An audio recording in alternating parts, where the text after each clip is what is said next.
Itong kahoy, lubi ito guys. Ang tagal na ito, ang hirap bughain. Yung lubi namin niyog, pinutol kasi matamaan ang mga tao nandyan sa daanan. So pinutol. Ngayon naputol. Tapos ang tagal na yan. Tapos ang tigas ng bughain. Ang hirap naman guys. Tingnan ninyo ako guys. Ang hirap pag magpiak-piak tang ganitong tigas. Pero magtiis lang. Walang namang magawa. Para lang ako, may kahoy pa naman kami. Pero nagpiak-piak lang ako. Para ready. Baka may ulan. Parang ko sa init. Mabuwad sa init. Kay buhi pa siya guys. Hindi pa siya patag. Pero ang tagal na yan. Hayaan lang namin doon sa daanan. Gilagay lang sa kilid para nga gawin ganitong panggatong kahoy, pang-apoy. Ngayon kami si tatay dalawa aswat. Bigat dito guys. Kaya nga mabigat kay buhi pa ang sa loob niya ng tigas. Pero makaraos lagi hapon guys. Kay ang dalawang pidaso na sugnod, makaluto na siya ng kanin. Makaluto ng init ng tubig, magpakulo para sa kape. At saka lalo na pag may inihaw na ulam. Pero wala naman kami inihaw na ulam. Ang mahal na ngayon guys. Hindi na kami makabili ng ang mahal ng mga palalito ngayon.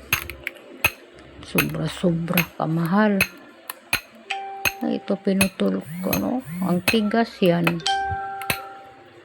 Tigas. Tingnan lang ninyo mabuti guys hanggang sa dulo guys. Nakapiakid ako guys. Kay parang makapuyat pero walang magawa. Sa hanggang dulo guys, samahan ninyo ako guys para maobserbahan ninyo kung mayroon ba akong napiak-piak, kung wala ba. Basta may napiak-piak akong kahoy pero bubughain ko pa sa itak. Yun sa hanggang katapusan makita ninyo guys para nga hindi maubos kadali kasi ang ganda ng baga niya. Ang sarap ng mag-inihaw na bulad. Kaya ako good guys, gusto ko bulad nga inihaw. Hindi ko gusto sa pirito. Hindi ko inihaw bulad kung gusto. Pero hindi naman ako masyado kumain ng maalat guys. Basta ang ako lang balanse sa panitim ko guys, pang taste ko. Balanse tama sa tilaw para akong mabubusog kahit anong kaunon ko. Kahit anong kakainin ko. Ang para tama lang sa taste. Pero ayaw ko kumain ng sobrang matamis guys. Gusto ko balance lang guys. Kaya nga nakita ninyo kami araw-araw magtimpla akong kape. Kaming dalawa si tatay sa isang tasa kasi hindi ko kaubos. Yun nakita ninyo guys. Gahi naman ang matigas yan. Pero hanggang dulo guys, samahan ako ninyo. Makita ninyo nakapiak ako. Kunti lang. Pero makaluto na yan kanin kay ibulad ko pa.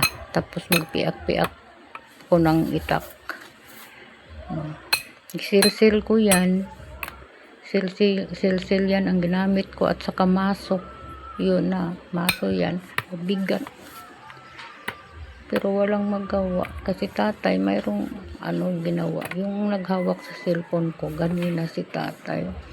Pero ngayon nilagay ko sa kuana, magtumba-tumba, baka matumba ng cellphone ko, naguyog-uyog ang ibot kang nilagyan ko sa cellphone ko. Matakot ako. Hirap guys, ako pang magbibideo, ako pang maggawa, ang hirap naman.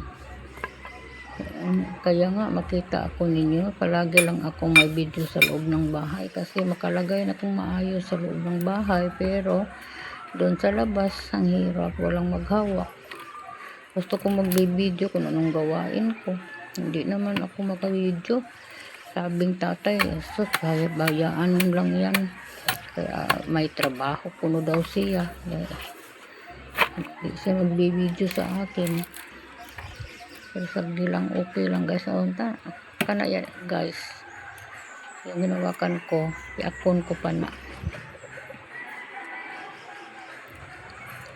mamaya lang. Testingan lang ako kung mapiyak ba guys. Basta kayo, ang itak ang gamitin ko ana pag ako magpiyak. Ngayon ang ginamit ko silsil na nilagay ko lang kasi unahin ko ito. Sige guys, andin na lang ako kutob mag voice over guys, kaya ang lakas ng tugtog dito guys. Sige guys, bye bye, salamat lang, pero kung anong samahan ako ninyo guys hanggang dulo, nag voice over lang ako dito. Maraming salamat all my subscriber o sa lahat ng mga comment ninyo, maraming salamat mga followers, mga silent viewers, maraming salamat sa inyo. Thank you so much. Thank you. Bye bye.